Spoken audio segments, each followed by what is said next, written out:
Hello, I'm here. Hopefully you can hear me. Hopefully everything is working. Exiled Faye, hello. Lomi, hello. How's it going? Laurel, how are you? What is up? What is up? Hear you. Good. Good, good. I've come to not even trust the microphone bar when it's moving, but such is the way it goes. Sorry to be so late today, guys. Full confession, I was planning to go to the blood clinic this morning. And then in a fever haze yesterday, I wrote like 12,000 words. Senator, please enjoy your lurk. I hope you're having a good day. I wrote 12,000 words somehow. It happened, and then just through a series of my internet not really wanting to work last night and just me feeling like my head had turned to mush, my brain had turned to mush, I decided that I needed extra sleep. Already had a meeting go an hour and a half over. Oh my gosh, Senator. I hope things calm down for the rest of the day. Gotta go. But go you. Thank you, Senator. And hopefully we can just be a chill presence in the background of the rest of your workday. So yeah, that's definitely my record. 12,000 words in one day. Previous record was 11,000 words in one day, which I did a couple weeks ago. I was like, you know what? I need to sleep in the morning. So I slept this morning instead of getting up at the ass crack of dawn and going to the blood clinic. I slept. But the thing is, that my doctor said 6 to 8 weeks. And so today is the end of week 7. So if I go Monday, it's really not, the clinic is closed over the weekend, right? So it's really not that big a difference if I go Friday versus Monday. And then my doctor won't have to email me on a Saturday. So yeah, I basically just, I want to go as quickly as possible because we're going away at the end of the month, and if he changes my dosage, I just want to have a chance to get like prepared and used to the new dosage before we travel. But I don't think 3 days will make that much of a difference, so I'll go fresh and bright and early on Monday morning when I hopefully haven't fried my brain on thousands of words. And today is hopefully going to be a chill day. I have lots of little tasks to do this afternoon. Nothing like super big, super like, this is going to take hours and hours of my focus. So that's why I'm late today. It's purely 100% because I was like, I need a slow morning. Hey, Lomi, you probably missed me saying hey if you were on the phone. How's it going? I feel like it's been ages since we talked. After 12k words, you deserve the sleep. Exactly. I should state that I didn't plan on writing 12,000 words. I was aiming for 10, which I know is a lot, but it's still 2,000 less. And sometimes people are like, 1,000 words isn't much. And maybe for some people it's not, but there's a swing point at which 1,000 words becomes a lot. And when you've written 10,000 words in a day, that extra 2 just can be it's a lot. And for me, it's the difference between feeling, pleasantly tired at the end of it all and feeling like reality is a dream. Essentially. We're 2 weeks deep in puppy nightmare. I'm not having a good time. Oh no, I saw the picture in your newsletter about the new pupper, but I guess doggy training takes a while. Eating mac and cheese for lunch because it's decently cold. Nice! Mac and cheese is good comfort food, for sure. 1,000 words is a lot for me right now. I didn't even get 1,000 words in February because the puppy. I mean, puppies are like babies. They need a lot of work. Well, I mean, puppies are baby dogs, so And especially the breed that you have, which is super, super active. 1,000 words for me would be a lot. Yeah. Well, I remember it's funny because I wrote all these words yesterday, and then I was thinking afterwards. There was a time in my life where I struggled to write 1,000 words in an entire day, and then when I was trying to build up. Right? There was a time when I struggled to write 3,000 words in an entire day, and now 3,000 words is just my morning block, right? I am aiming for a minimum of 6,000 words most days. But there was a time when that would have been like a week worth of work or 2 weeks worth of work. So yeah, it's a big... It's a big jump, and I didn't get there overnight, obviously. I talk about this a lot. I slowly built it up over years. Like, I've been doing this, I've been writing full-time for 10 years. So it feels really good to hit that goal, I mean, it wasn't necessarily a goal, but that amount. But also, I'm still like, how did I do that? Who am I? Where did this come from? What is reality? She's been completely unresponsive to training so far. Uh-oh, she doesn't sleep, just howls. We take turns sleeping upstairs in the attic over the garage so that only one of us is going a night without sleep. Oh my goodness. I'd love to get back to where I can do 5 to 6K a day consistently. It's going to take a while, but someday. I mean, I hope that you're able to get the time, because it takes time, right? It takes so much time. So I hope that you're able to get the time that you need to do it, Lomi. Also, I hope the pupper doesn't keep howling at night. That's got to be awful. Poor puppy. And poor humans taking care of puppy. Peter, hello, how's it going? What is up? Oh yeah, before I get into the Cryptonia stuff, because that's gonna happen, let me show you guys something. Because I finished it. It's done. Look. It needs ironing. I ironed a little bit of the hoop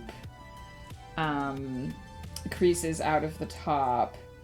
But the bottom, like this one, this is what came out of the hoop last night, so that one's still really bad. But it's finished, you guys! I'll get closer so you can see the detail work on Belle and the Beast, because I'm so proud of how it turned out. And that freaking chandelier, those French knots were the worst. And then the text. That's not just weird little black lines anymore. It actually says stuff. For the longest time, it just said "brav." So there we go. I know I'm holding it a little bit crooked, but there we go. There it is, and I'll hold it down here for a hot minute.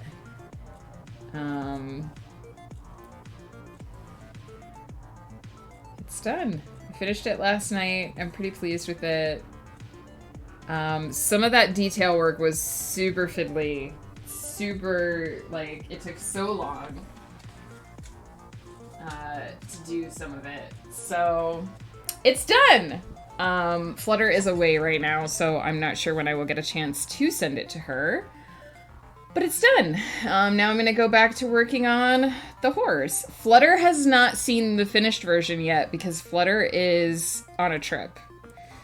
And very, very AFK. So she has not gotten a chance to see the full thing yet. But I am going to iron it this weekend and send a really nice picture to her.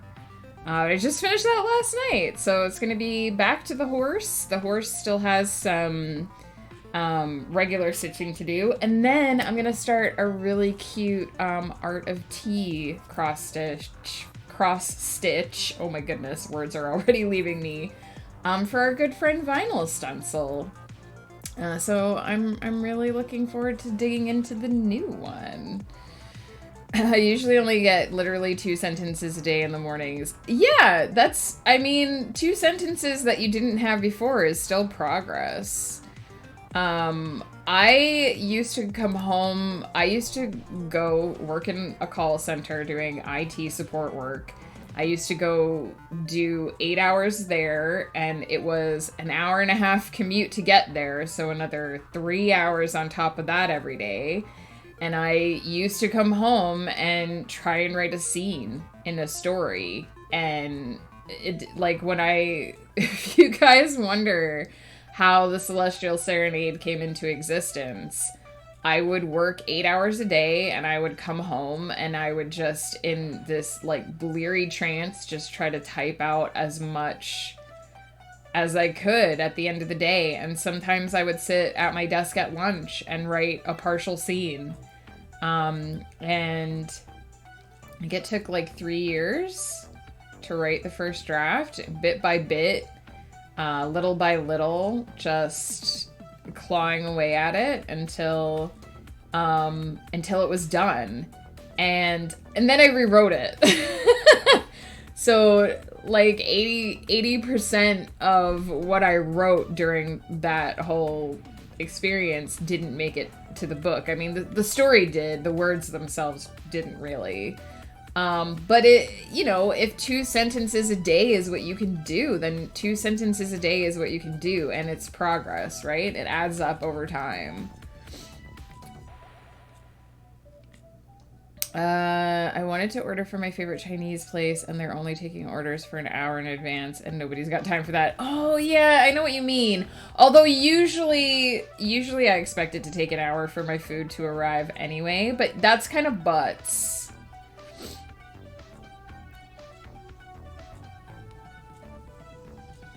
Yeah, I'm really excited about the tea one because I think Vinyl is the only one I've met who's like as passionate and like nerdy about tea as me. And she's also very crafty. So I think she's really gonna like it because it's basically like little teacups. And then it has little words beside them that say things like craft and love. And then at the bottom it says like the art of tea. Lunchtime writing sprint. Yep, that's what I like. You guys see me now tippy tap typing away on stream, and like this is just what I do now. Like writing is my full-time gig, but I used to do the lunchtime sprint. I could never do the wake up early and right before I go to work thing. I rolled like a zombie out of bed to shower and throw my clothes on and get to work on time. And didn't have anything like didn't have like an iPad or anything that I could use to write on my commute, right? Commute was for reading. Headphones in and book in front of me so no one would talk to me.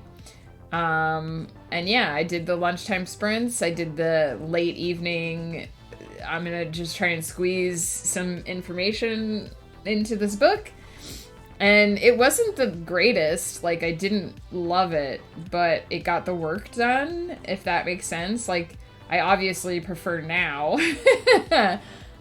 prefer being able to have it be my whole thing and do it every day. And even on days like yesterday where I was completely exhausted at the end of my workday, I was still satisfied. I still did something for me, right? I still was doing something I loved. But, you know, I did it when I had to. And if I had to go back to working full time, I'd go back to the lunchtime sprints and the feverish evening writing. Tea is delicious. My art projects only consist of lyric collages right now. I mean, hey, art is art. My friend just sent me some sun tea, which I've never made. I've never made sun tea, but I have had it. I feel like, actually here in the summer we might be able to do it. I feel like you need to have like a consistently hot climate in order to make it. Because you basically just, my understanding of it is you basically just take like a giant jug of water and put a bunch of tea bags in it and let the sun just do its thing. Just let the sun steep the tea. I think it's really popular in the South. And I think a lot of southern sweet tea is sun tea. You just let the sun do the steeping and then you put the sugar in at the end. Yeah, I've had it. I've just never tried it. I've never done it myself. But my understanding is they usually just do it in big jugs. So, that's what's going on with me, in case you guys are wondering. This week has been crazy. Partially, it's been my own doing that has been crazy. But things are getting done. I'm very close to the end of Beyond the Moon's Beams. I'm actually hoping we're going to finish that next week. Possibly on stream. I might write the last scene on stream on Wednesday morning. And then I'm going to go swing earlier in that series and start editing. So that'll be great.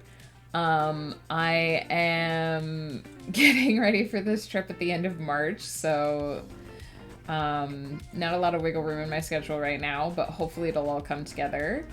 And today we're going to take another look at Cryptonia, my homebrew D&D setting that we have been sort of talking about for the last few weeks. I will actually switch views. I think this is the one that will let you read it. So last week we talked a lot about the Celestial Mother, the goddess of life, the creator of the universe. The idea is that she is sort of the ultimate creator deity. She created not just the universe and the planets and all that, but also all of the different races. So pretty much every race has a Celestial Mother story. She is attributed as sort of the person who created everything that lives. Today I want to look at the Reaper, who is essentially the Celestial Mother's opposite, obviously, the goddess of death, known as Nith or Neath, short for beneath. She is, I think, primarily thought of as the Celestial Mother's sister, but she can take any form, male, female, non-gendered, depending on who you expect the Reaper to be when you meet them is sort of the form that she takes. It's been super cold and gray and windy, so it's not the best time of year for sun tea. Yeah, it's been that way here too. It keeps snowing. It melts. It's sunny today. The snow melts and then it all comes back. I hate it.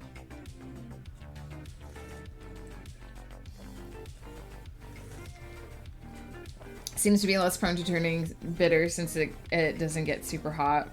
Fewer tannins. Yeah, that makes sense. I have my phone and earbuds during breaks. I'm like Gaia from Demon Slayer. I hate talking unless it's with certain people. Same. And I never wanted people to talk to me on the subway when I was commuting. Like, you learn the art of don't look up from your book even if someone is screaming at you because you just don't want to deal with those people. Domarin called me with an interdimensional phone. He said that he wishes to curse more. Neo, Domarin curses quite a lot. Also, why is he calling you on the interdimensional phone? Who gave this man an interdimensional phone? Oh wait, I did when I created him a Discord account. Scratch that. Who gave him your phone number, Neo? Are you having secret conversations with Domarin behind my back? Because I don't know how I feel about that. But he curses quite a lot. So I don't know that he really needs to curse any more than he already does. But I'll take it under advisement, Neo, because we're homies. I'm glad that you've bonded. Who would not want to have secret conversations with Domarin? Oh my god. You guys give him way too much freedom and opportunity. Incidentally, if anyone wants to have not secret conversations with Domarin, there is a section of the Discord where you can talk to him and he will talk back. He has his own Discord account and everything. Because that happened. In one of those fever dreams post however many words I wrote that day, I was like, what if there was an area of the Discord where you could talk to Domarin? And now you can. Neo, how you doing? I hope you're taking care of yourself.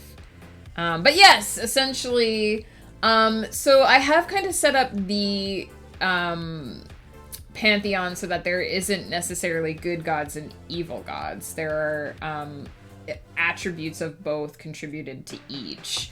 But the Reaper is essentially the dark mirror to the Celestial Mother. The Celestial Mother is the creator, and I wouldn't say the Reaper is the destroyer, but she definitely takes everything that the Celestial Mother makes eventually. And I don't know if we're going to write it today, but I do have an idea for sort of a rivalry between the two of them. Because first of all, if you've ever known sisters can get really claws out at each other sometimes, especially when they are annoyed at each other.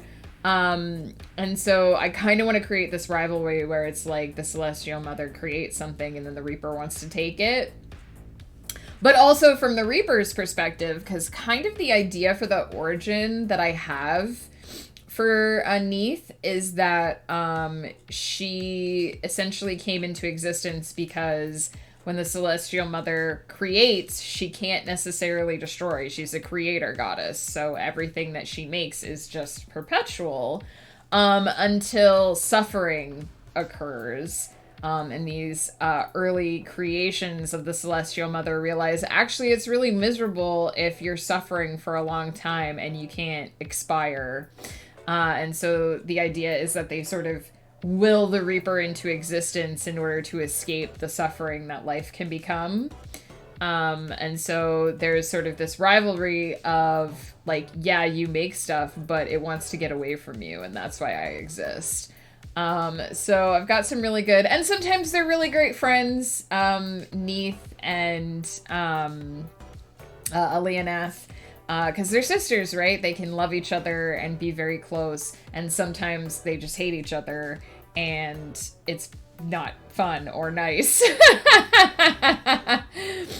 I bought the whole Far Cry series on PlayStation. I'm gonna 100% them. I take care of myself because I realize that I need it for real now. That is true, Neo. You do for real need to take care of yourself. And I'm glad that you are trying to do that. I know it's hard. Real talk, like, I have been struggling on and off this week to get back to my exercise routine.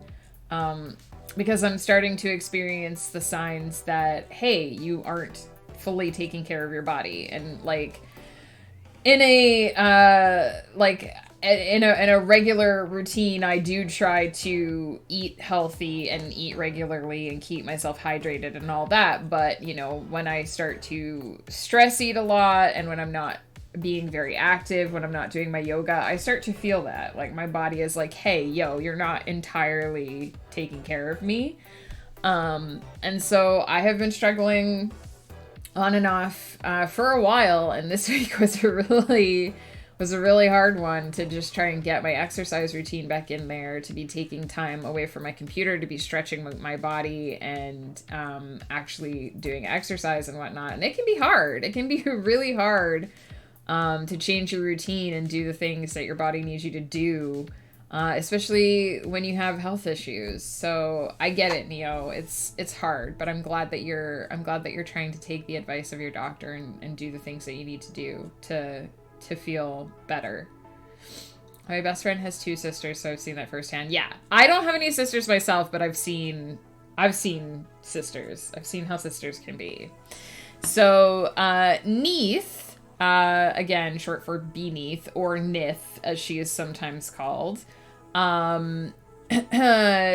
is the counterpart of the Celestial Mother, the embodiment of death.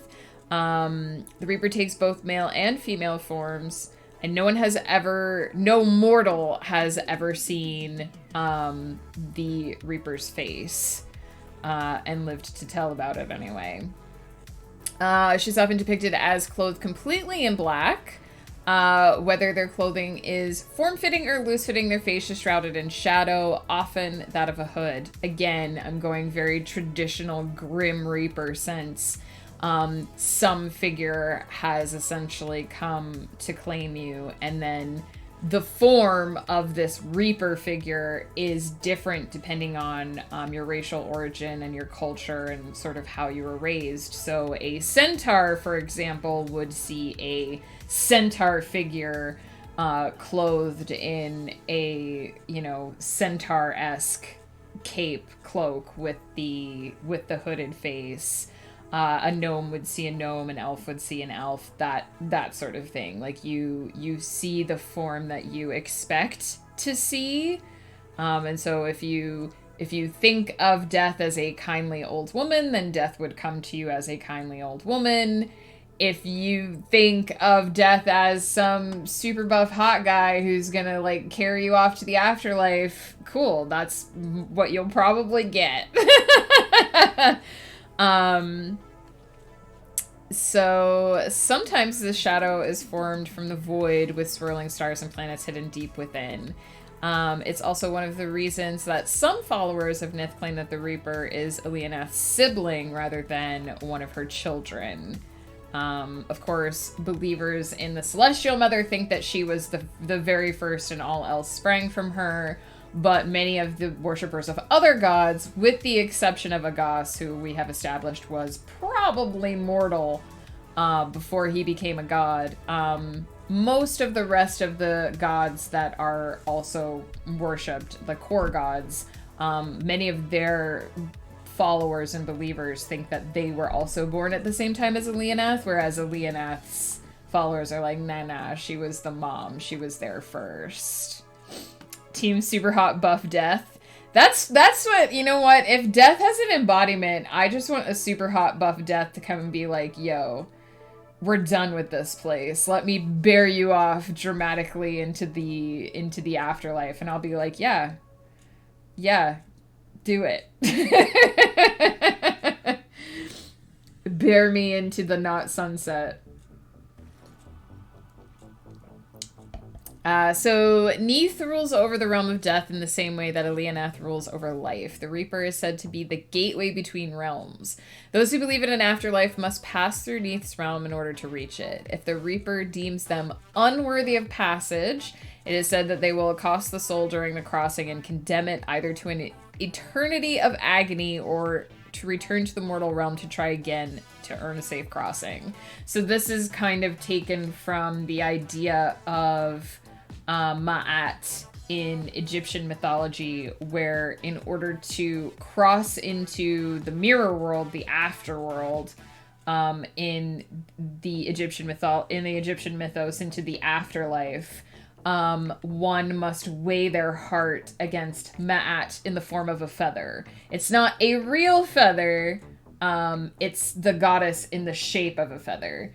If your heart is lighter than the feather, then you may enter into the afterworld, but if your heart is heavier than the feather, the goddess in the form of the feather, then you are considered unworthy, and the demon spirit will eat your heart, and you'll be unable to enter the afterlife. So it's sort of concept similar to that. Hey, Caedmon! How's it going? The Reaper Spectre is believed to haunt the corridors leading to the afterlife, preventing unworthy souls from making the crossing. Though Neath was said to once provide necrotic powers to the strongest of their following, those magics have become obsolete. Even the powerful restorative magics that allowed the dead to return have stopped working since Neath passed out of existence. So this is something I specifically homebrewed for my campaign setting. In regular Dungeons & Dragons, when a character dies, there are several ways to bring them back from the dead. Gotta love my crappy internet. Oh no, Neo! Get some duct tape. Stay with us. I want Wraith to come to me to bring me to the afterlife. Give me my Dragon Darkling Hybrid Reaper. Heck yeah. Going fine watching YouTube clips of astronomy. Ooh, that sounds really cool. You may have seen this one already, but if you guys haven't seen this, go on to YouTube and look up binary black stars, binary black holes NASA. I think it was NASA. They did a 3D model of binary black holes orbiting each other, and it's really interesting. It's really mind-blowing how they think it would work. how they think it would look and how it would bend light. Super cool. So this was something that I think we touched on last week or the week before when we talked about the setting, but I've created some homebrew rules for this setting. In regular Dungeons and Dragons, when your character dies, there are several ways to bring them back from the dead.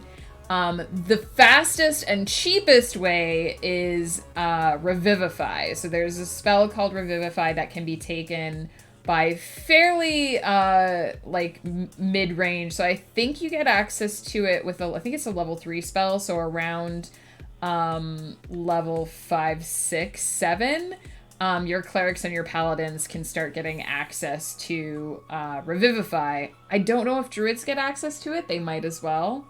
Revivify has to be cast within a minute of character death, and it can instantly bring someone back with 1 hit point. It requires a diamond worth at least 300 gold, and of course an available spell slot for the appropriate caster. That is just real talk. If you're trying to keep your party alive, that is the best way to keep your party alive, is to have somebody who can cast Revivify and a 300 gold diamond on you at all times. There are other ways, of course. If the 1 minute time limit passes, your next window of opportunity is 10 days, which I believe you can use a Raise Dead spell as long as it is cast within 10 days. I think there's one other spell as well that can be cast in that period of time. You can extend that time range by using Gentle Repose, which basically resets the clock every time it's cast, so you can keep that 10-day window open. It prevents the body from decaying, and allows that one of those resurrection spells to be cast at another at a later date, but it's still within the time period. And then after that, you start getting into some of so you need a body in order to cast that. You can start to get into some of the really expensive stuff. If you don't have a body, you can use a True Resurrection spell. It is a level 9 spell, and it costs, I believe, 25,000 gold and diamonds in order to cast. So death can be very much a revolving door in Dungeons and Dragons. And in order to make my setting a little more interesting and to make things a little bit more challenging for the characters, I have created a setting in which some of those resurrection spells don't work. Revivify still works because I'm not cruel. If my players go down in combat and someone has a Revivify spell, they can use Revivify and come back within that minute time frame. But beyond that, if a character's soul has passed beyond, they cannot be brought back using the traditional Dungeons and Dragons means, because resurrection spells and even healing spells are necromantic spells in D&D. It's all necromancy. Even healing is considered to be necromancy. And so necromantic magic is decaying from this world. It's growing weaker. And as time goes on, mages are losing more and more access to those really powerful healing and resurrection spells. So that's something that I kind of did for this world to make it a little more interesting. Now, I have written into my notes, I don't know if any of my players are lurking, but I have written into my notes a way that if one of the player characters does end up in a situation where they have died and there is not a Revivify spell available, I have written into my notes a way that players can get their PC back. So I'm not an entirely cruel GM. We are playing with the possibility of full death, and I want my players to know that there will be ways that they can get their character back, even though I've sort of cut off access to some of those high-level spells. And so this is a thing of interest in this world. One of the reasons why people are studying Cryptonia and studying what happened to destroy Cryptonia is because that has had a lingering effect on the magic in the world today. And they want to fix that so that they can have full access to this magic again. There's a series of books by a Swedish author who writes about a different sort of plague, not viruses, but nanoparticles who act like potent active dust, taking all sorts of electrical equipment. Nice!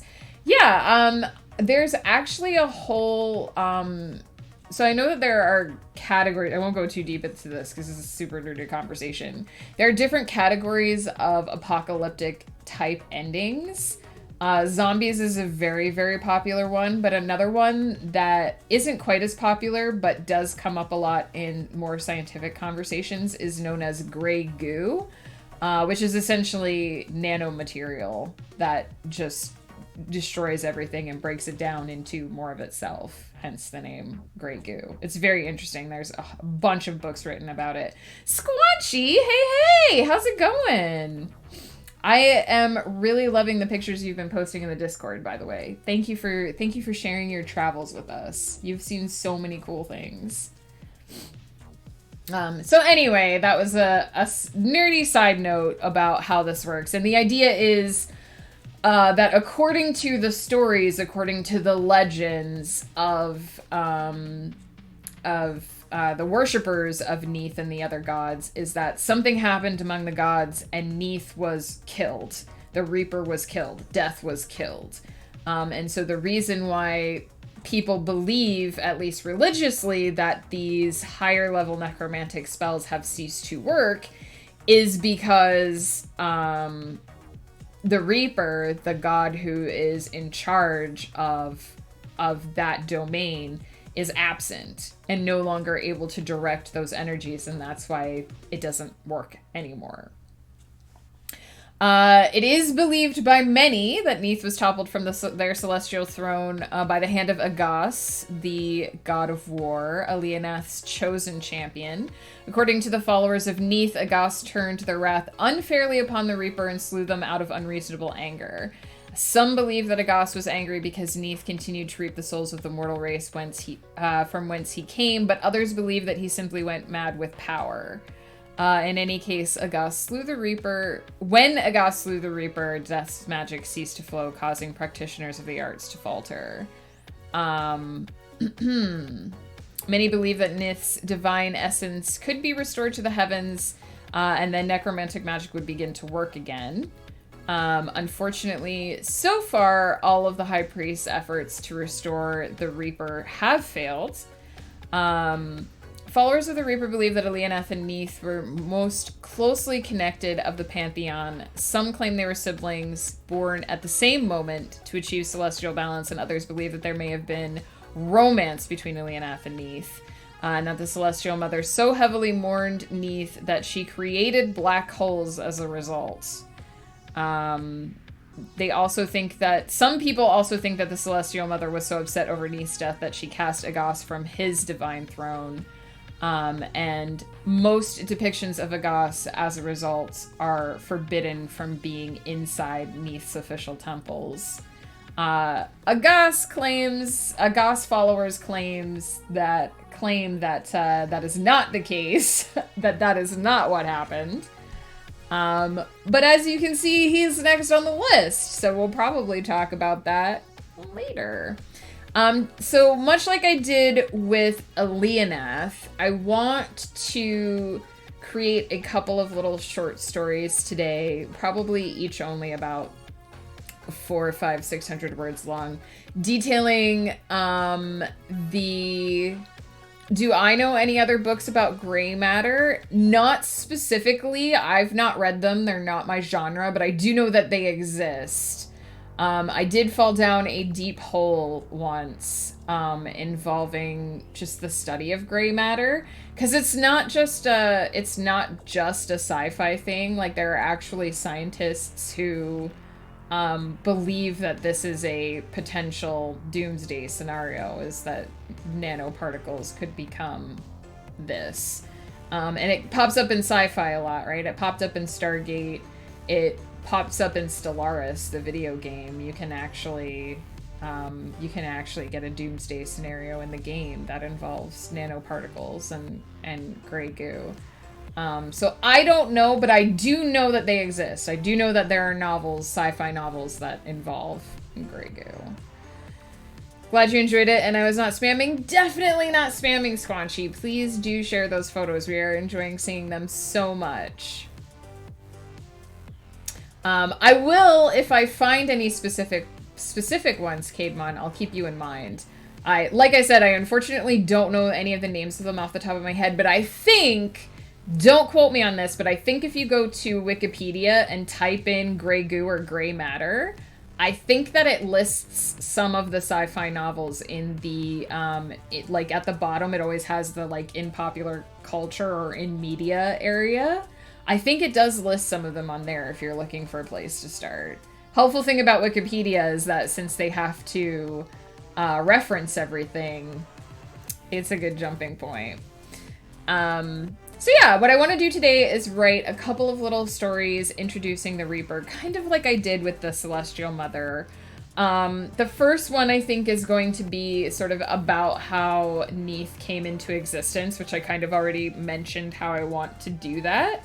And then I also think, I don't know if any of you have seen The Sandman, but there's an interesting side plot in The Sandman, in both the comics and in the show, about this guy who decided not to die. And he was like, if I just never agree to die, then death will never come for me. And so Death is just like, yeah, okay, we'll make this deal. And so every 100 years, he and Dream meet up for a chat. Do I own the cute gloves in every color? Not quite. I do have several colors. I don't have a purple yet. I'm still working on getting a purple, and I don't have like orange. I don't have any really bright ones, but I do have several colors. Hey Tal, how's it going? Also Sky, hello. So yeah, I do have many. I have several. It is a goal to get more. Yeah, every 100 years they meet up and they have a chat, and Dream is like, hey, do you want to die yet? And the guy's like, nah. Even when life sucks, the guy's like, nah, I'm just gonna keep living. So I kind of came up with a reverse of that story where a mortal pissed off the Reaper, and the Reaper was like, well, screw you, you get to live forever now. And instead of it being a good thing, it's like a horrible curse. Because of course, these are stories from within the Reaper's temple. These are stories that the worshippers of Neath would tell in order to, you know, explain why death is important, because they essentially worship death. And I know one of the player characters is actually a follower of Neath as well. So this will be interesting for him when his character comes to encounter them. Kind of, yeah, Squanchy. Kind of that idea of, you're cursed with immortality now. Hey, Author Beth. We're about to start words. I've mostly been just yakety yakking so far this morning, but we're gonna do words in a bit. It's going pretty good here, Tal. I was supposed to go to the blood clinic this morning and I just skipped out on it, so I'm gonna go Monday instead. I'm so glad it's Friday because this week has been total madness. So I know we have several people in the chat who are potentially on For the Words. This is something new that we started doing this week, is I've been setting up co-op battles on For the Words for anyone who wants to join in and sprint with me. If we have a couple of people in here who would like to do a co-op room For the Words, I will set that up. Since I'm going to be starting the writing portion here in a minute, and we can do that. Otherwise, I'll just do the usual thing where I just tippy tap type during the sprints and whatnot. Normally I would sleep in, but For the Words was calling. Nice! I just started doing For the Words this week. I'm really enjoying it so far. Still kind of learning how it works and getting my bearings around with it. But I've been enjoying the co-op stuff. So if we have a couple of people who would like to do a co-op room, just give a shout in the chat here and I will go ahead and open one. Let me switch back to clicky clack cam, which is just my blanket for the most part right now. so that I can create a document to write in. Oh my gosh, my brain is so tired. I've like forgotten my own filing system. This is just silly. Reaper. Whoop.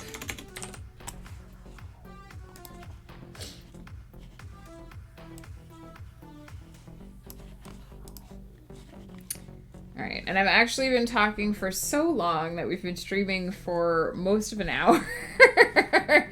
Sometimes I feel bad about the amount of yakety yakking I do on Friday, but this is supposed to be my more casual writing day, so I don't mind. I don't mind taking a couple minutes to talk about my D&D campaign and sort of the plan and what's going on with it. We'll make the words a little bit bigger for today. Let me make sure I'm not entirely blocking clicky clack cam. Reaper Best God, yes, I don't know if you've been here during my whole spiel, Wolf, but we are writing about Neath today. We are about to start writing about her origins, how she came into existence. My filing system, new file, new file, new file. New file, new file, new file. Listen, us writers understand because you have first draft and second draft, and then eventually you have final draft, and then you have final draft 1, and then you have no, really, this is the final draft. I'm doing pretty good. I fried my brain a bit yesterday with how much I wrote, so I'm taking it easy today, but I'm doing pretty good. How are you, Wolf? How's Friday treating you? I am going to take a, it'll be more than 30 seconds. I'm going to take a quick 2-minute bathroom break, and then we're gonna do the clicky clacks. Clicky clacky clacky.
Welcome, Raiders! You caught me right as I came back to my computer. Angel Faye, thank you so much for the raid. Let me get my hand socks on so I can give you a heart. Thank you for doing that shout out. Wolf, Angel Faye, how's it going? Angelic Raid is here. How were the words today? I'm in between scenes, so the thoughts need a little time to percolate for the next scene. I feel you. I try to do that overnight, as well, in between scenes. Taking it easy by writing 15,000 words. You have one too many zeros in there, Woof. I'm definitely not aiming for more than 1,500 today.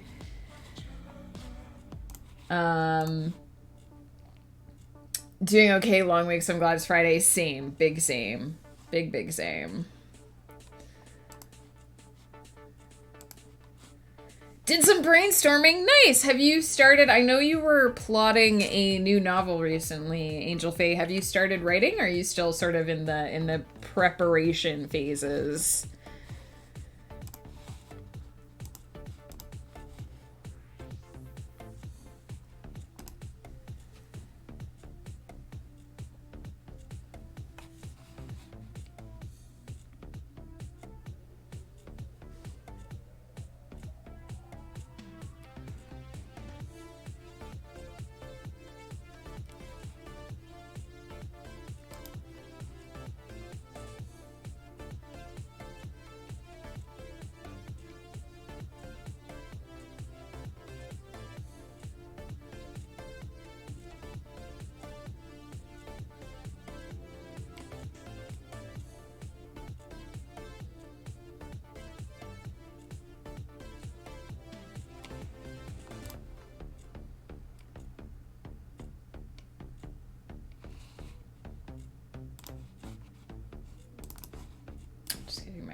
Space set up a bit here.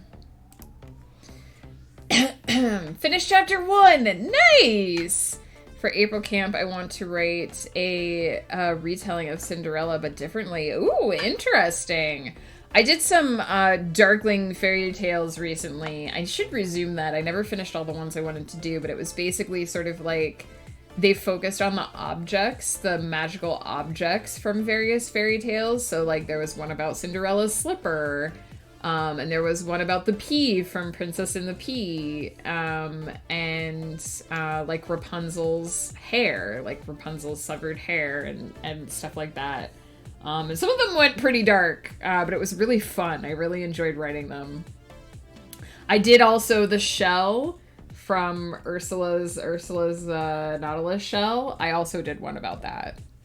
It was, it took elements from both the Hans Christian Andersen version and the Disney version, but it was really fun. The novel is going to be a contemporary romance novel. Nice!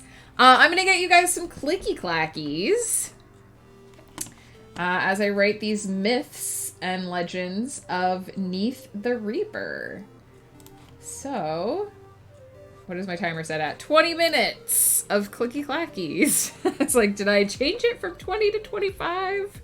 Did I change it back?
I did 100 celebration stream and I'll continue it tomorrow. Nice! Gotta wrap up some work stuff. Exiled Faye, thank you so much for hanging out. I hope you enjoyed some of the yammer that I did this morning. And thank you for writing so much with me this week. Exiled Faye has done so many sprints with me this week on For the Word, so I really appreciate that. I hope to write with you more next week. I hope you have a fabulous weekend.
Is that an angry carrot, Neo?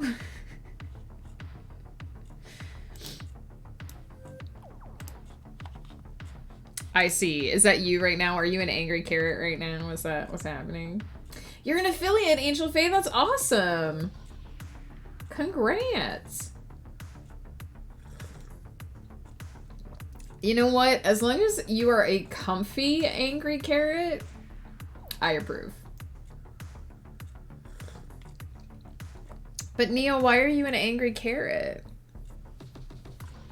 Explain. Explain why.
Don't worry about your typos, Neo. We understand what you mean.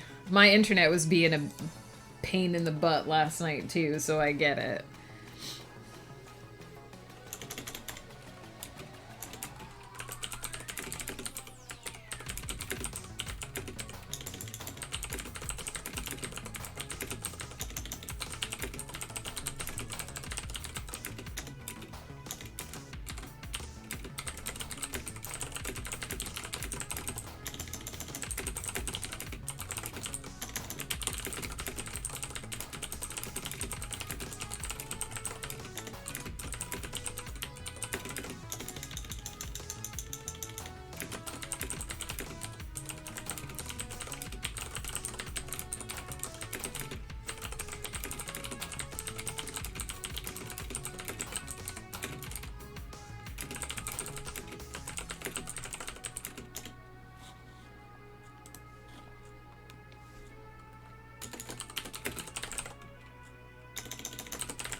Pup is up, gotta run. Lomi, thank you so much for hanging out. Appreciate it. Good luck with the puppy. You don't have to censor your swears here, Neo. Have you met me?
Hey, rename character. What comes to mind when given the prompt off-road breakfast? What do you imagine? To me, I kind of imagine like the middle of nowhere and just a roadside diner. And just some crazy kooky characters, in there.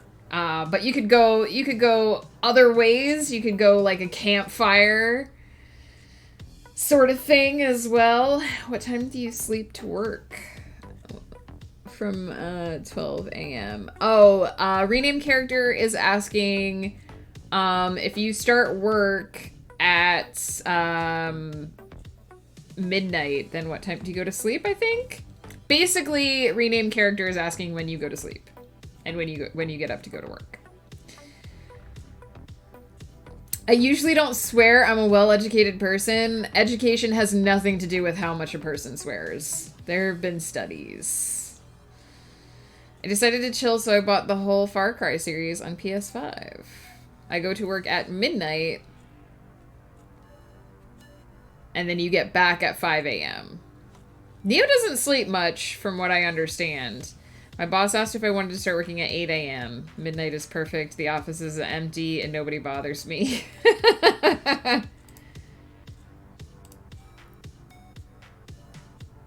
No worries, Rename. I'm glad to help. But yeah, what instantly comes to mind for me is like, so I've talked about this before, the idea of liminal space. Liminal space is like crossroads, right? People tend to think of it as, I mean, in the simplest of terms, it is the threshold between spaces. A doorway can be liminal space. A crosswalk can be liminal space. But when you start to talk about dimensions in the supernatural, liminal space can be a place where the supernatural or other dimensional beings, fae creatures, whatever, cross into this world, right? And so I instantly imagine the desert road and this one diner that just pops up in the middle of nowhere like a mirage, and all the kooky characters that might be in there when you pop in. And then of course when you leave and you look back, it's gone.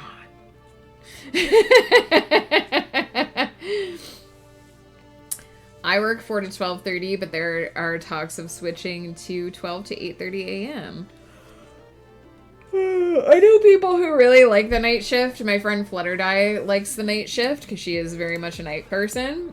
If you're a night owl, working overnight and sleeping like during the morning time can be really great. It just depends on what your schedule is and who you interact with, and if it's taking you like away from the people that you want to interact with. Yeah, if you're a morning person, you might have trouble working midnight to 8:30 because then the time of day where you feel most awake and most active is going to be the time when you're sleeping, and that won't be fun. Usually sleep 7 a.m. to 11 a.m. There you go. I can shift my sleep as long as I get extra sleep. Oh, I'm jealous. I have to like really, really work at changing my sleep schedule. Also, March of the Gray Eyes, hello. I think I forgot to say hi to you. I saw your message. I was just catching up here at the end of the sprint and I forgot to say hi. How are you doing? How's it going? I'm a no time person. Morning and night time I equally hate as much.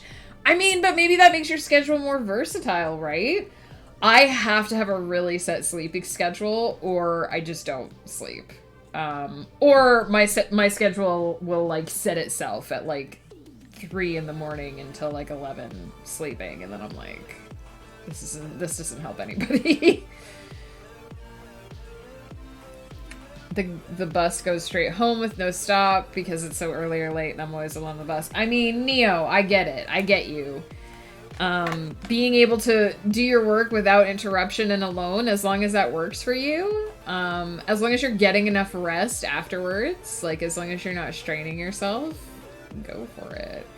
I'm not a flexible person because of my ADHD. Structure is my enemy. I feel you. Have to follow structure or my process of doing stuff well gets bad over time.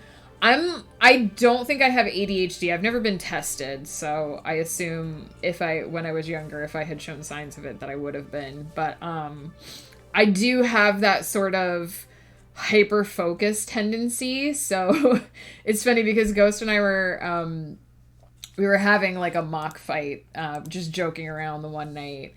And I was saying, we were joking about if women didn't need men, just 100% jokingly, right?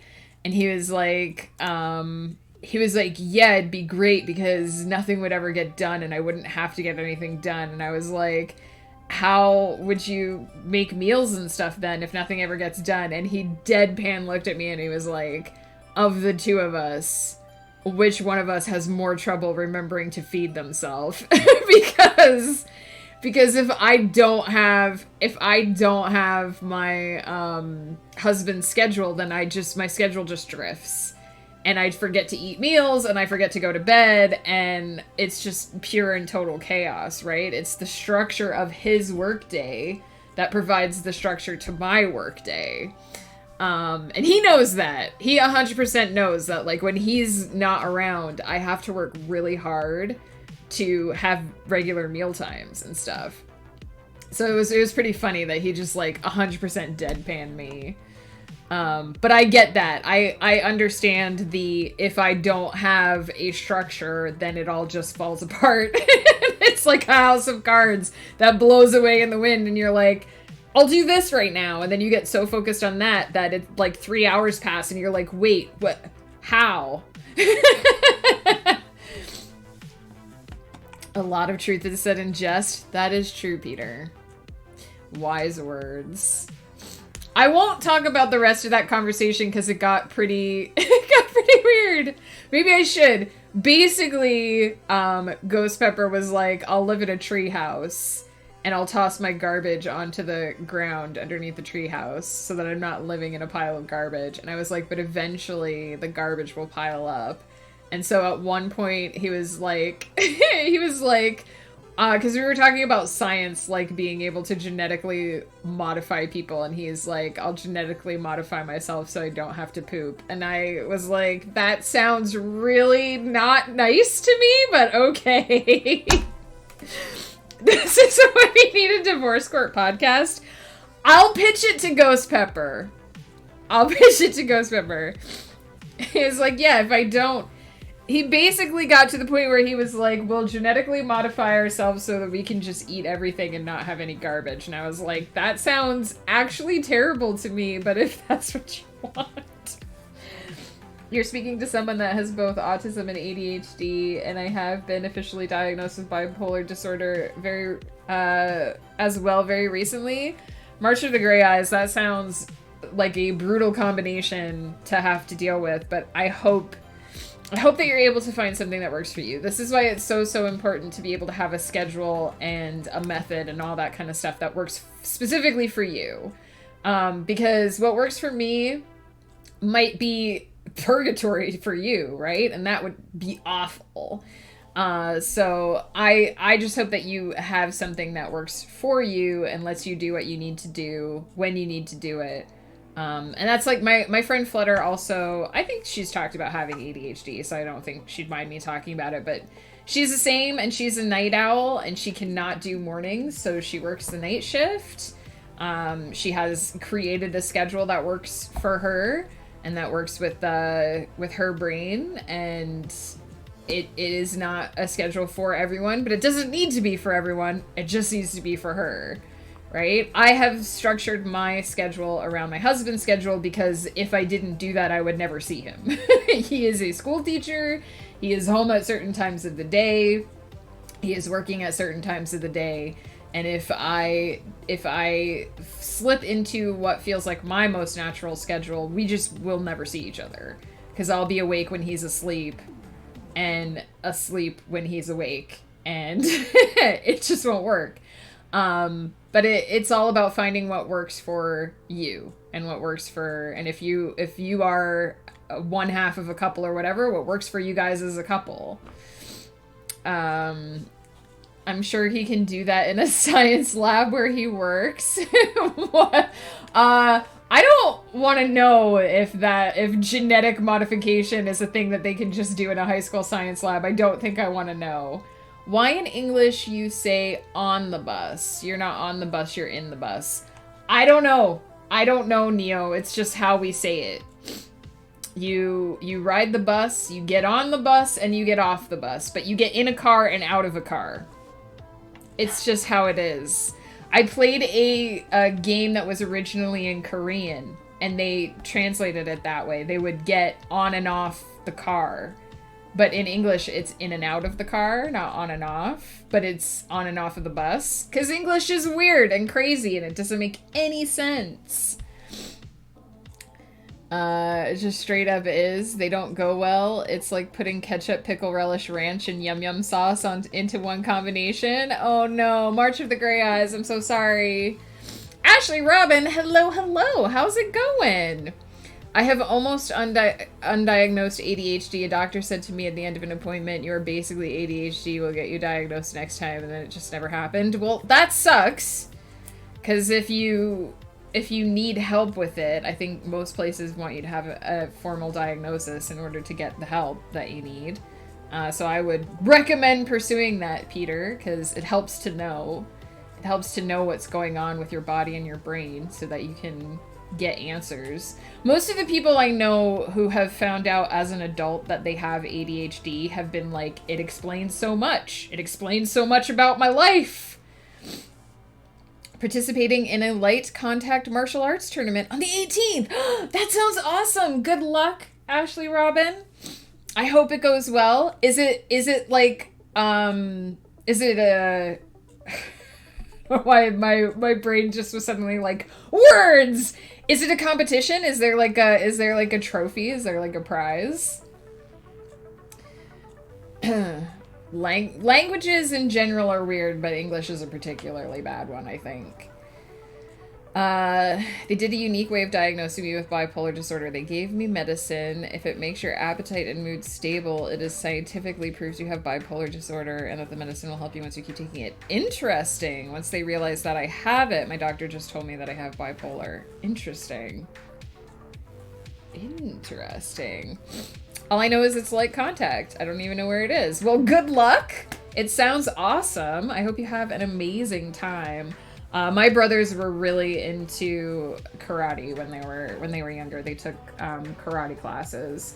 They kind of fell out of it around because they were doing it when they were very young, so there weren't really competition. They couldn't really do competitions because they hadn't reached the age yet. And they did kind of fall out of it around the time of competition age, but they were really into it when they were younger.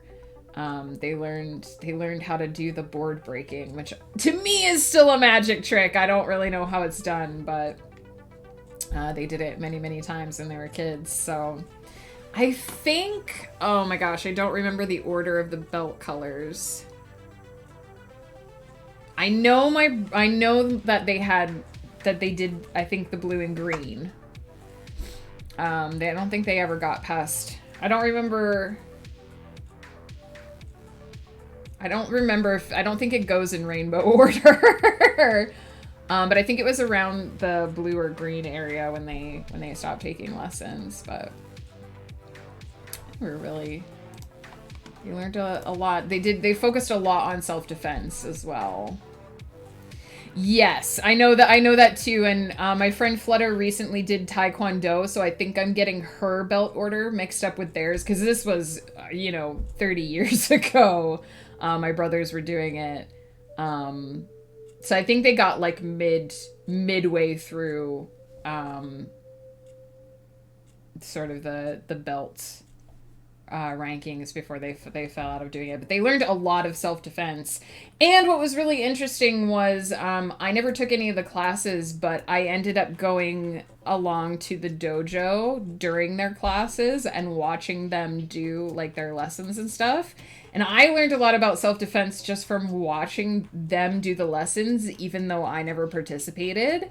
And I always appreciated that as a young teenage woman, just having it in my pocket, the knowledge of if someone jumps at me, I can do this. And they would straight up just teach them like claw at the face, go for the eyes, like stuff like that. They did a demonstration once at the local mall because they were the young kids, right? Like knee high, and they would do demonstrations at the local at the mall where they would show like what the kids were learning, and they picked my brother to do one of the self-defense demonstrations, and he straight up drew blood from the demonstrator, and the teacher was like, "Good job, you did so good. You learned the lesson, you did the thing." And of course the guy who was the attacker was the same. He was like, "You did great, kid," and as he's wiping blood off his face. So but yeah, I appreciated, even though I never like did the lessons myself, I appreciated knowing some of that information. Being obsessed with finishing at 100% of everything I do and being obsessed by details. There's more to it. Neo, people with ADHD usually have a hard time focusing for certain periods of time. And they either can't focus on something for more than short bursts, or they get so hyper focused on something that they can't stop focusing on it. So it's essentially their brains are just wired differently. They approach thought process and executive function in a different way than what we think of as neurotypical. So it's not just one thing or another. It's a whole different. And it sounds like Ashley Robin and March of the Grey Eyes can actually answer that question better, because I am not ADHD. I only know what my friends who have ADHD have told me. So I can't articulate it very well. I think we're all a little weird, Neo, in all honesty. ADD and bipolar. Yeah, March of the Grey Eyes was saying the same, Ashley Robin. I'm not sure what you mean by the first part, but as part of my ADHD, I'm very much a detail-oriented person. I love making things and doing things with detail, despite me also having to be given directions in the simplest form. I'm basically a structurally organized person that hyper-focuses on one topic in a more obsessive manner, especially things that I love. That makes sense. Because I know my friend Flutter is like that too. Like, if she's really, really into something, she'll spend just like 5 hours, and she won't realize that she's hungry. She won't realize that she's thirsty. She won't realize that she has to go to the bathroom. She just works on that thing until it's perfect. And then she kind of like snaps out of it and realizes, oh, I've been doing this for like 5 hours. I'm gonna take another quick bathroom break. We did 856 words during that sprint. I've got my first initial myth for the Reaper written. So I'm going to transpose some of my notes over into what this blog post will be, and then probably scribble a little bit more. We're going to do at least one more sprint here, and see if I can get this wrapped up. It definitely took me a little while. My first couple paragraphs here were just kind of me blathering to myself, but then I definitely sort of found the narrative. So I will be right back. Don't forget to get up, stretch, walk around. If you need to, grab something to drink. And if you have medication to take your medication. I straight up forgot on Tuesday to take my pills in the morning, so I've been checking quite a bit more this week just to make sure I've taken them. So if you are on medication that you have to take regularly, make sure you did not miss your last pill time. And I will be right back.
I'm back. I either take my medicine very early in the morning, late at night, or I don't take both at all. I actually bought, I think I've shown this on stream before, but when my doctor put me on thyroid medication, I actually bought this little pill organizer. So you can see it has the days, and then it has, I mean, it's a rainbow, so that was one of the reasons I got this one, but then it has like the day and the night. And I got it because what was happening was I am a very anxious person, and I would be like, did I take my pills? And I would get out the thing and I would have to count. I would have to write down what day I started that pill pack and count the number of pills that I had taken. So now, look, the thing is open. That means I took my morning pill. And this one is closed because it's not time to do it yet. But in the evening, after I take the evening pill, I just leave this on my desk with it open. And then when I'm like, did I take my medication? Yes, because it's open. So I very much get the, and I think there's been only a handful of times where I've like actually forgotten to take it. But Tuesday was the first time that, because I'm supposed to take it with food, Tuesday was the first time that I had to just like take a pill and hope it didn't make me sick because it was the middle of the morning and I wasn't hungry. Let me get octopus. Store of the Third, hello, hello. We will have the octopus on for you in a moment. This lovely octopus hat was made by the fabulous It's Woof, who has been lurking on and off in the chat. I chose the colors, but Woof did all of the hand crafting of this lovely fellow here. Let me recurl them tentacles a bit. Ta-da! I love this hat. I love that you guys love this hat as much as I love this hat. Wolf spent so much time on it, so I'm glad it gets so much love. Sturv, how you doing? How's it going? I'm gonna get our sprint timer restarted here again in a second. just gotta gotta get everything situated with my lumbar pillow doesn't have straps anymore, so when I get up and sit back down I have to move it around. I also just need to grab the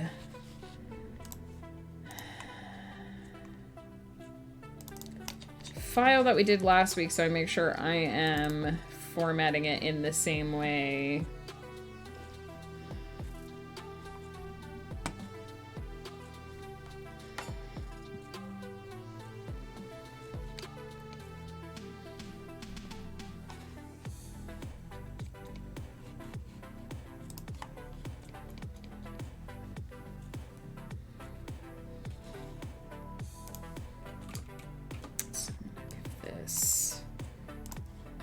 Italics.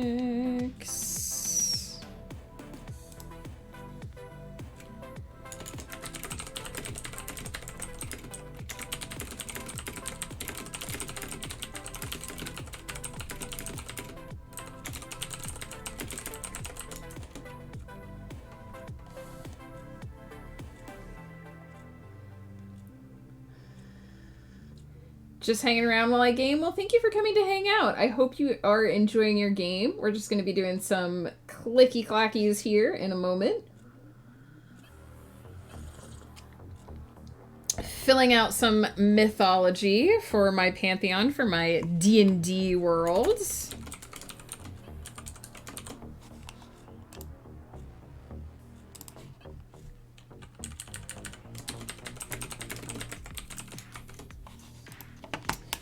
Oh, it started, my goodness. The timer started all of its own accord, but I'm going to restart it for realsies. It must have been so funny, me saying I'm going to start the timer in a minute, and then it just started on its own.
Sorry, just muttering to myself here.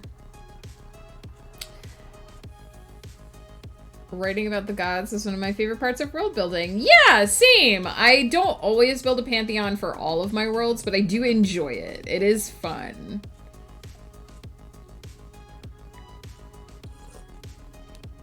Woof, enjoy your lurk. Thank you for that lovely emote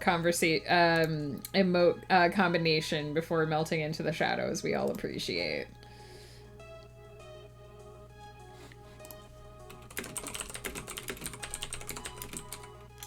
Oops.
The Tiger writes, hello, hello. Thank you for the raid. How's it going?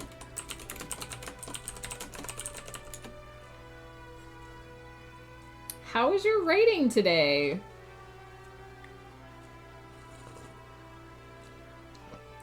Have to raid and run since my stream kind of ran late. No worries. Thank you so much for the raid. Appreciate it. I know I always need to get food and whatnot at the end of my streams. Take care. Thanks again for dropping by, and welcome in everyone who came over on the raid. We are mid-sprint right now, working on some mythology for my homebrew D&D campaign. Please feel free to join us in productivity if you'd like. We've got this fabulous octopus hat on as well at the moment.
timer is up. I do believe I wore this for the whole sprint, so unfortunately, we have to take off the octopus for now. I'm almost finished with this. I am just writing one last little piece of fiction here. So basically, we wrote a little bit, kind of like what we did with the Celestial Mother. We wrote a bit about how the Reaper came to be.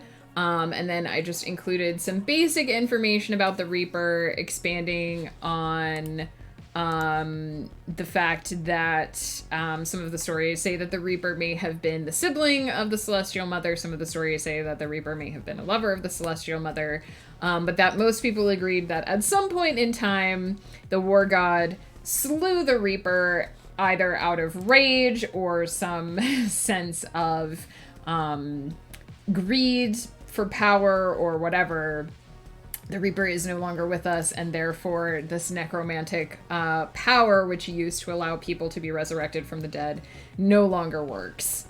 Using the lore to explain a mechanic that I added as part of my homebrew campaign. And now I'm just writing a little sort of fable, because we sort of did this at the end of the Celestial Mother's post, where we wrote a little story about the teachings of the Celestial Mother being that she is a mother to everyone, she is the mother of all races, and so she considers each race to be equal in esteem. Esteem? I don't know where my brain gets these words sometimes. To be equal in esteem, and therefore, essentially, love thy neighbor, love thy brother. All races are equal of worth and value because they were all created by the Celestial Mother. So now I'm doing another little parable, just another quick little fable, which basically involves a back and forth between the Celestial Mother and the Reaper, where the Celestial Mother says, hey, by the way, you keep killing these mortals that I really like. Why can't you just, fuck off and go elsewhere and not steal my favorite mortals? And the Reaper is like, hey, I do that because mortals decided that they wanted me around, that they wanted to be able to die, that they don't like the idea of life eternal, because it turns out that life eternal is actually suffering. And so, as I kind of mentioned, they're going to have this little wager about proving whether or not mortals actually do want the sweet embrace of oblivion and death, or if they would prefer to live forever. They're basically going to pick one poor sod that has upset the Reaper at some point in the past, and they will be granted eternal life, which it turns out that they won't enjoy at all. And this is sort of a parable from within Neath's church to explain why death is not a bad thing. Why, even though death makes us sad and steals the people that we love from us and kind of sucks, that it's ultimately not a bad thing, because it would be way, way worse if we just had to live forever and if everything went on perpetually and nothing ever changed. So I don't think this will be very long. We're sitting at 1,658 words total. That sprint we did 781. And some of that was being transposed from another document, so pretty smooth. I think what I'm going to do is I'm going to pop AFK just for 1 minute here to refresh my coffee one last time. Thank you, Tal. I'm really enjoying these because I had to create all these notes for my D&D anyway. But I like the idea of expanding them a bit and turning them into something that people can read and share.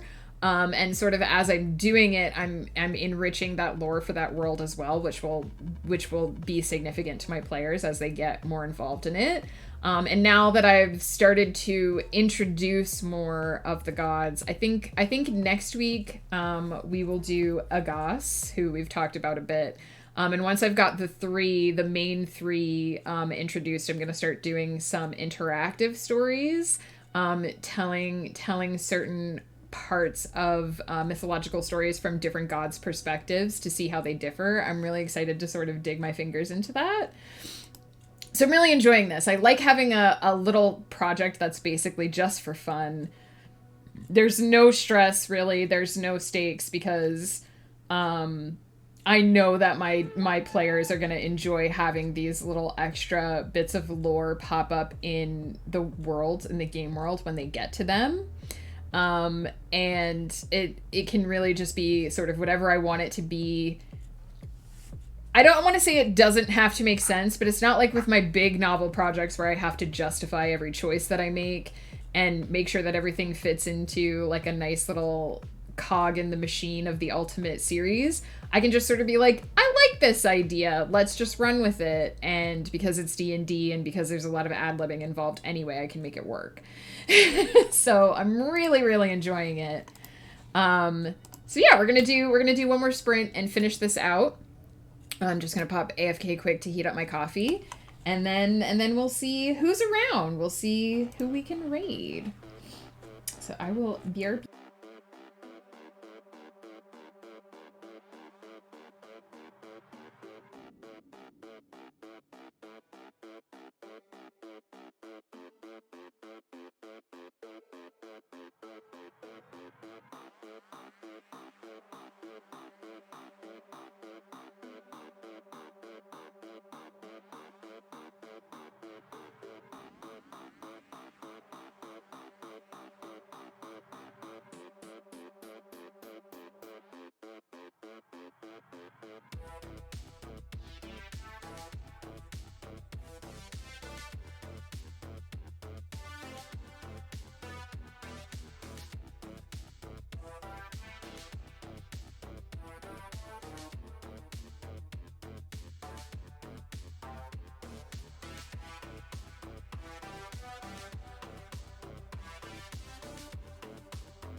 All right, I have returned. I'm just gonna get settled back in, and then we will do our last sprint timer, because then I gotta go get some lunch, some food.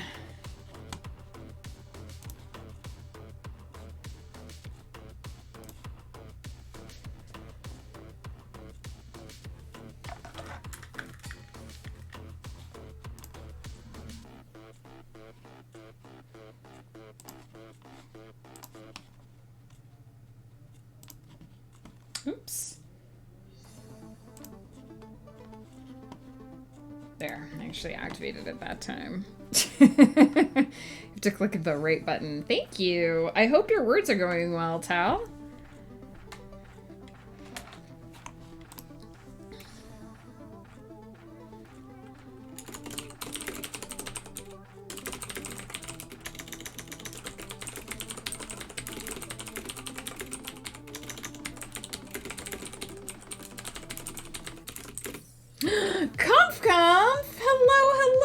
Thank you so much for the raid! You're just in time for a final sprint!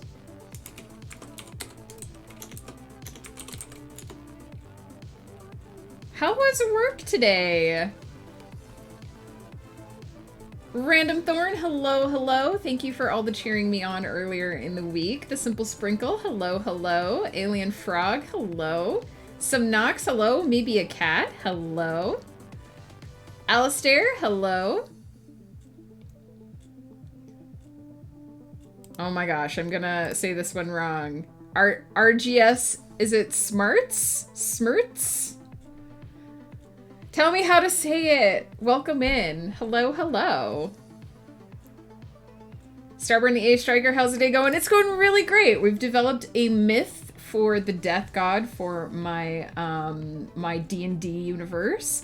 I'm just writing out a little bit of a parable tale that takes place between the Celestial Mother and the Reaper in this universe, where they are going to test whether or not mortals actually want death as part of their lives.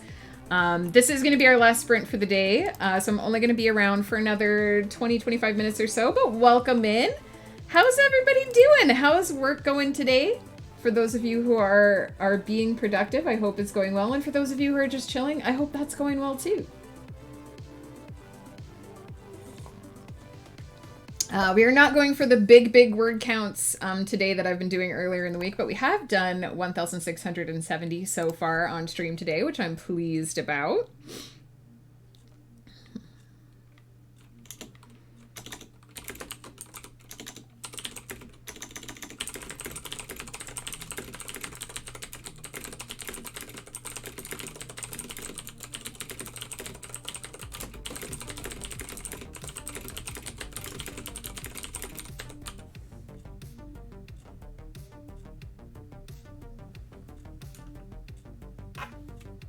Sorry, I have to turn up the music just a tiny bit because the boys downstairs are being a little bit loud.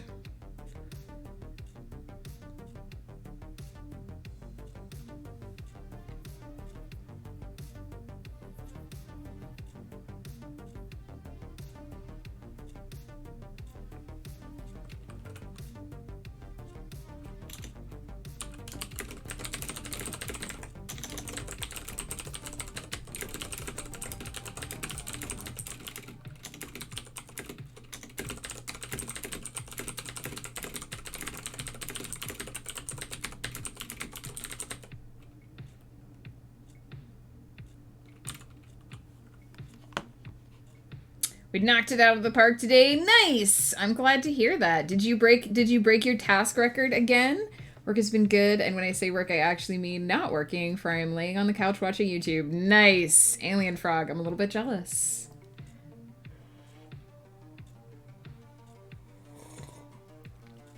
Relaxing and taking breaks is very important. I did that last night because I wrote many words yesterday. I broke my word record yesterday, actually. I wrote 12,000 words yesterday, all in one day. So my brain was mush, and I spent the evening on the couch watching Criminal Minds.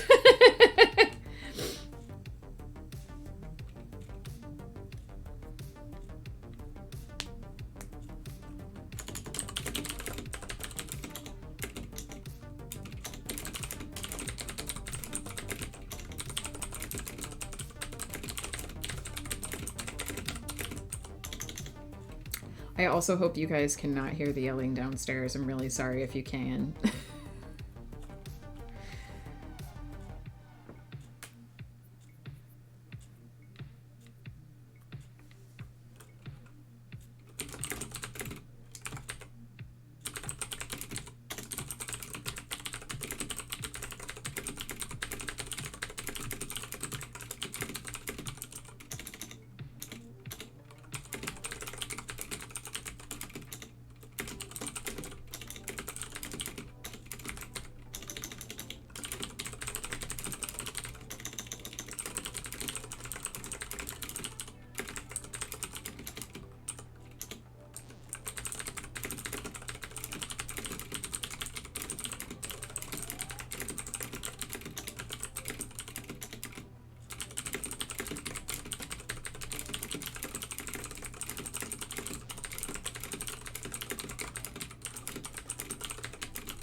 have stopped. I think the yelling may have stopped. I heard the door close.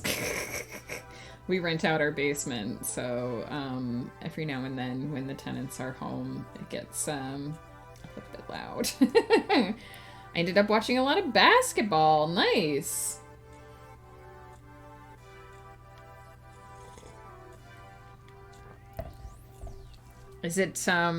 Is it March Madness? When does that start? I only know about that because one of our stream regulars, AB Coffee, introduced us to it last year.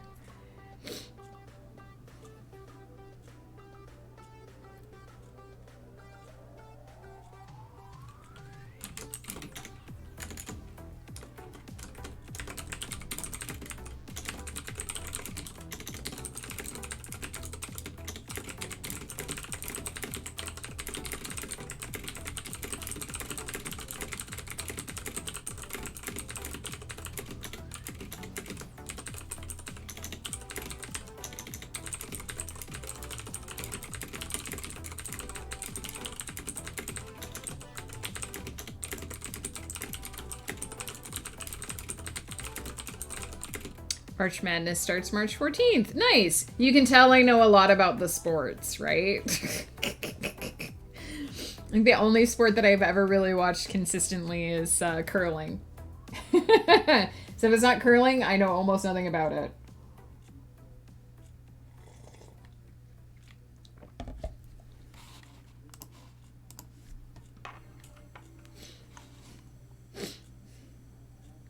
The Brain Mouse, hello, hello. Canadian spotted, indeed, indeed. I was born and raised in central Pennsylvania, but I moved to Canada at age 18 when I married my husband, and I am a Canadian citizen now. I'm actually a dual citizen of both the US and Canada. I still remember the first time I encountered curling, and I was just hypnotized because I had never seen it before. I had never heard of it before. My husband walked into the living room and I was staring at the TV and I was like, what is this? What are they doing? And he was like, oh, that's just curling. And I was like, what do you mean? Explain.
It only took me 4 tries to spell celestial there.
I do believe that in my attempt to spell disciple, I spelled decibel, which is a completely different thing. Gonna go grab some grub. Have a good rest of the day. Alien Frog, thank you so much for hanging out. I hope you have a great day and enjoy your food. Hurry hard. We actually did like one curling lesson at a local rink, and it was really interesting to learn like how the brooms actually work and stuff. I genuinely thought that I would never be able to move the stones like all the way up the rink because they are quite heavy. But it's the brooms, it's the sweeping that really makes it work, especially if I'm assuming people who do it professionally learn exactly like how much pressure to put on the thing and like when to let it slow down and what speed to make it move at. But it's really interesting how it's not just it's a combination of the person who's releasing the stone and the sweepers and all that, and to get the stone where you want it to go. It's not just like the momentum of the release or whatever. So it's really interesting. And also, I only almost fell on my rear like 3 times in like 2 hours, which is nice because I just assumed I would be spending the whole time on the ice. I'm a bit of a klutz.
Fanfictioneer guy, be careful on the threshold, but enjoy your lurk.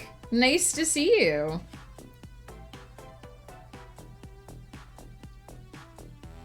That seems like it was quite the fall.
have to decide how I want to bring this to a conclusion.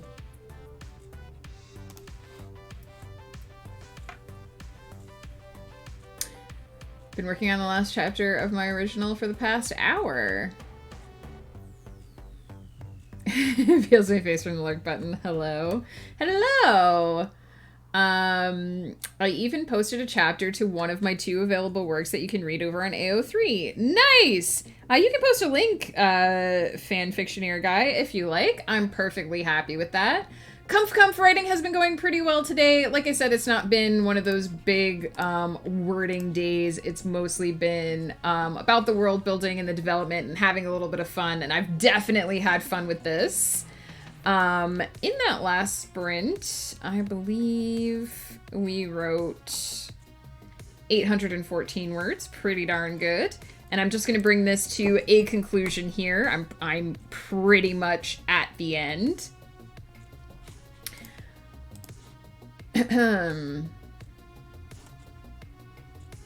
Been so productive this stream. Nice! I'm glad to hear that, Tal.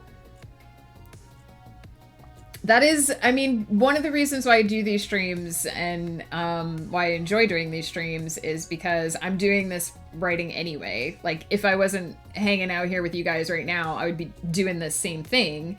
So I just figured, why not share that time, share that chill vibe, share that atmosphere with other writers who are doing their thing. Because sometimes it's nice to know that other people are doing the thing that you're doing, or working on something at the same time you are. I've always thought it would, like, what writers need is an office where you just go to the office and you just work beside people, and every now and then you, like, have conversations with each other. And you're not, like, working on the same project the way, like, traditional office people are, but you're each working on your own project. And so I feel like Twitch gives us that. It gives us that, like, water cooler space where we can talk shop with other writers, but we can also just be working side by side. And when I'm not streaming, I'm often hanging out in Comf streams in the morning, getting my work done, which I heavily appreciate. Plus, I lurk in the streams of other people in the writing community as well. I have lurked a lot on Element Ed streams as well. Another super chill, cool place to hang out. Love the vibe. Our time zones are pretty opposite, I think. But when I'm able to catch your streams, I just love it. I just love the soothing atmosphere. 1.5K since I've been here. Yes, that's amazing. I'm so glad to hear it. And Twitch means I can shut it down if I need more focus. Exactly. Sometimes I'll mute a stream too, so, like, I know that person is there. I know that they are doing the work with me, but I'm also doing what I need to get stuff done. And every now and then, I just completely retreat into my cave and don't talk to anyone while I'm getting anything done. Everybody has days like that, but yeah, no, I'm really glad. I had no idea when I first encountered the Twitch writing community, like, because for a long time people were like, when are you gonna stream? And I was just kind of like, never. What I do is so boring. And then I encountered Sable through NaNoWriMo, because she was actually one of the MLAs for my area. And I noticed that she streamed, and I noticed that a bunch of the people that hung out on her Discord streamed. And I, of course, eventually found Game of Tomes and found out that many of the writers there also streamed their writing sessions. And I was like, this is actually amazing. Maybe I should give it a try. And I'm really glad I did, because it's been great. I can't believe that I've been doing this for over a year, actually. It still feels like I've only been doing it for like 2 months, but here we are. You can search for either IBASIAW or TDMLC, but I'll get a link if neither show up. No worries, fanfictioneer guy. I will check that out after stream.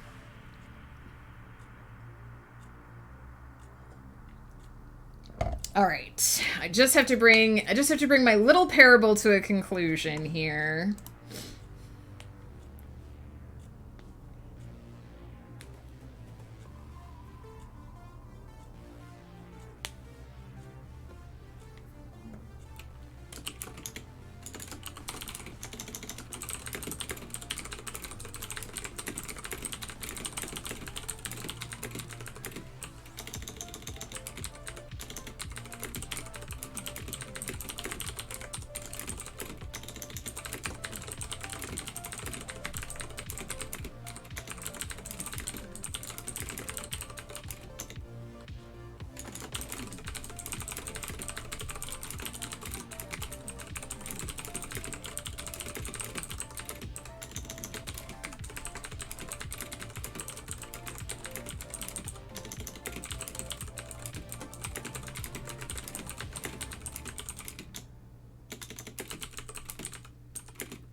wow, that ended up being actually quite a bit longer than I expected it would be, at 2,737 words total for the entire thing.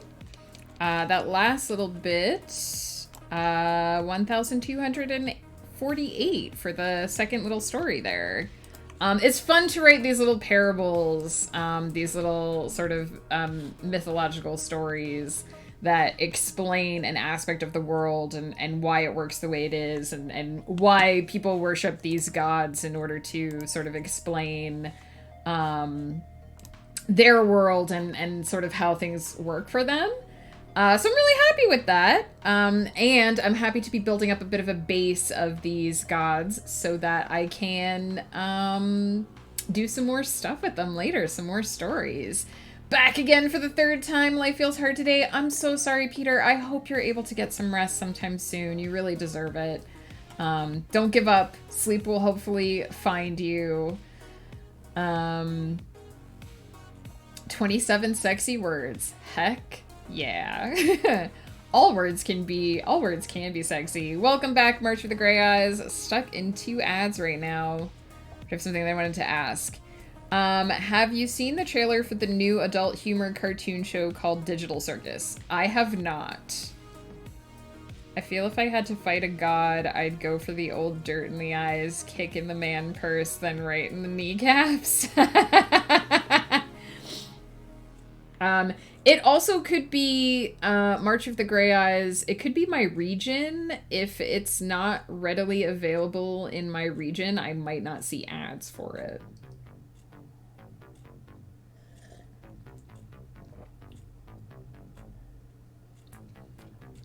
But I'm glad you're excited for it. How would I fight a god? I don't think I would try to fight a god. I would assume that fighting a god was futile, and I would instead try to please the god and make them happy so they'd leave me alone and not hurt me anymore. A god come, I'm making that a version of myself. If I had to fight a godly version of myself, I guess it would be a write-off. We would be doing words and seeing who could write more. I still assume I would lose, but hopefully the god version of me would be proud of how many words I could write. It is a trailer on YouTube. I see. Are we browsing? I mean, you can browse whatever you want, Peter.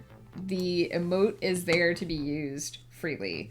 I will check that out after stream, March of the Gray Eyes. For now, we're going to do a raid because I need to go get some lunch. So let me see.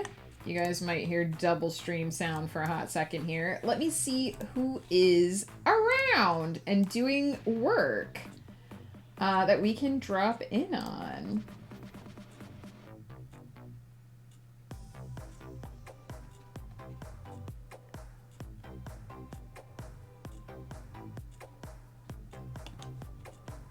We might drop in on Supernatural because I haven't rated her in a while. And she is quite lovely. She drops into our stream. She drops into a lot of streams a lot. I don't know. I have not perfected the art of lurking in other people's streams while I am myself streaming, but she is one of those people who's very good at it. Lunch is probably just going to be a turkey sandwich because it's quick and it's easy. I've got some chopped vegetables in the fridge with my name on them. And it'll probably just be that. Sandwich and veggies. I made my own stir fry and it was tasty, but it was just samey. Like, you know, when you make a dish and it's nice, but you just had it too much. I do know what you mean. I am planning on making a stir fry for dinner tonight as well. It's one of those things that's just quick and easy to throw together with what we have in the pantry. So that's what I will be cooking tonight for dinner.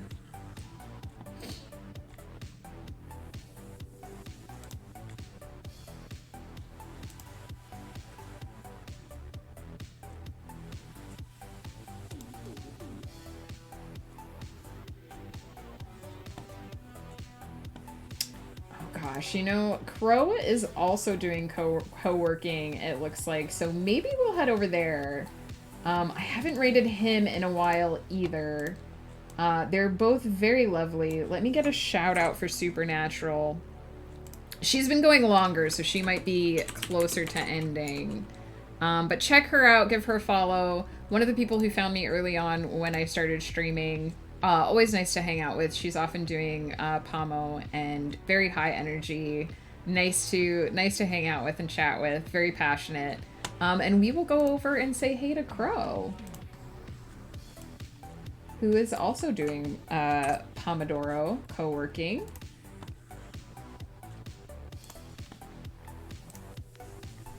Just love noodles. I could happily just eat noodles, and I feel like I should have some veggies. I know what you mean. I was thinking last night, because there's always that question of if you could only eat one food forever, what food would it be? Lillian never ends. Lillian is eternal.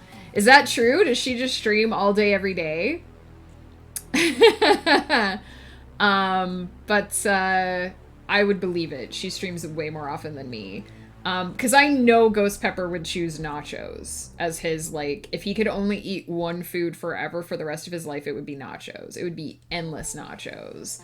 But I don't know that I have a food that I would be, like, forever willing to, like, just eat that one thing forever. So then I was starting to be like, but what if I chose, like, pasta? Because there's so many different ways that you can make pasta. Is that, like, a loophole? If my forever food is like something that can be made in many different ways, do I get to make it all the different ways if it's my forever food? There is already technically a food that never ends forever. What is it? Is it nachos? Vegetable stew from India. No, so this, I mean, true, that is true. There are some soups that are like that people keep going perpetually. I actually looked into that recently because it's very interesting, like how you can keep using a broth over time. This is more one of those, if you could only ever eat one thing, what meal would you choose to eat all day, every day, like for every meal for the rest of your life? But that's what I'm wondering is, like, can I use pasta and make that like a loophole? And sometimes I have like spaghetti and sometimes I have stir fry because it's all pasta, right? Is that a loophole? Can I get away with that? Can you customize the food or is it no extras? That's my question. Potatoes. Good choice. Oh, potatoes are so good. And there's so many ways to make them. Boil them, mash them, stick them in a stew. Fry them. Roast them. Delicious. That is a good choice. And it makes me rethink pasta, in all honesty. I'm gonna get the raid started because it is so easy to get me on tangents. I will never eat if I don't do it. But we're gonna raid over to Crow V to say hi, to hang out. He will probably raid Supernatural writer at some point as well, because I know they hang out quite closely. So, give them both my love. If we don't end up with Supernatural today, still give her my love if you head over there. We are gonna do, there are some raid calls. That's brain getting into the work there. Use any emotes you like. It's all about spreading the love rather than which emotes you use. Thank you for dropping by, Comf. I appreciate the raid. I'd imagine if you can customize potatoes, then you can customize other things. Like, you can't say potatoes and then just eat raw potatoes. Exactly! There's even a potato appetizer from Longhorn Steakhouse that is small mushroom dipped in potatoes and cheese. Oh, that sounds amazing! Guys, I will be back next week, probably Monday afternoon and Wednesday morning, to finish up the Aravalia Chronicles Trilogy 4. Book 12 is what we're working on. Mind-blowing to think it's going to be done. Let me get this posture check and hydrate in here quick. I love you guys. I'll see you next week. Please have a fabulous weekend. Take care. Thank you so much for hanging out with me. Cheers and take care.